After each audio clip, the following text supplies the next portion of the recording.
Picture this. Winter, 1944. The Apennine Mountains in Italy. The mud there isn't just dirt, it's a living thing. It gets under your fingernails, into the action of your rifle, and eventually into your head. You're just a kid from Iowa or Ohio. You haven't slept in 3 days, and all you want is for this godforsaken rain to stop. In that freezing darkness, you reach for the dial on your radio. You're just looking for a signal, any sound that isn't an artillery shell. And then, through the crackle, you hear her. It's not the voice of the enemy, it's the voice of a woman who sounds like she knows everything about you. She calls herself Sally, and she has this soft, smoky laugh that makes the hair on your neck stand up.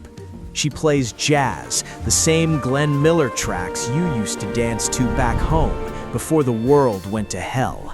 And then, between songs, she lets it drop. Hey boys, are you sure your Mary is home alone tonight? While you're rotting in these mountains, some other guy is buying her a drink in a warm bar. Is this muddy hill really worth your life? This was Hannelore Schütz, the voice of Radio Mussolini. And honestly, she was more dangerous than a full division of snipers.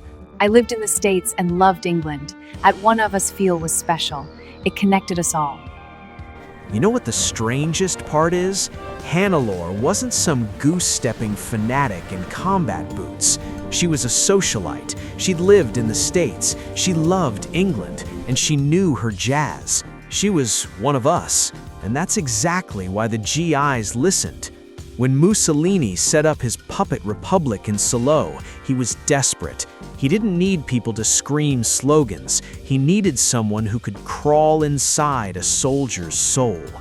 The propaganda coming out of Salo was eerily accurate. Sometimes the guys in the foxholes thought the Germans were psychic.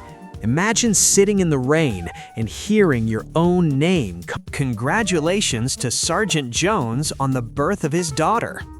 Quite a coincidence, isn't it? Too bad he'll never get to hold her, because tomorrow his regiment is being sent to the slaughter at Casino. How did they do it?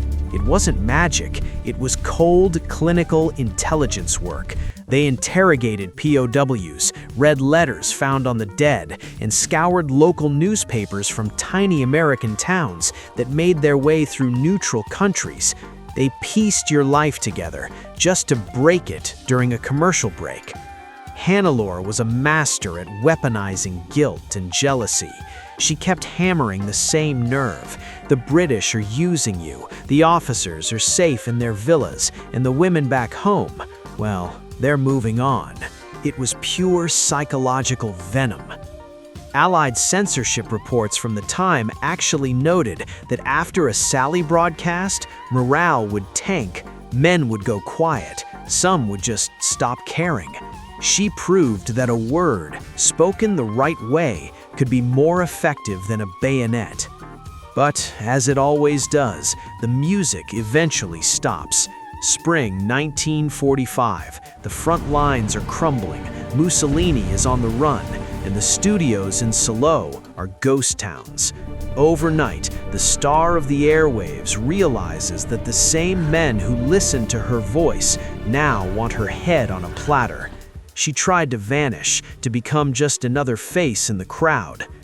When they finally caught her, it was a letdown. In the interrogation room, she wasn't a siren anymore. She was just a frightened woman. No smoky voice, no mystery. I was just reading a script, she said, the catchphrase of the era. She served her time, walked out of prison, and disappeared into silence. But here's what I keep thinking about. We live in a world now where we're constantly bombarded with information. We like to think we're too smart to be fooled. But Hannelore's story isn't really about the radio. It's about how easily we open the door to our own minds if someone knocks with the right tone and plays our favorite song. That voice in the mist, it never really went away. It just changed its frequency.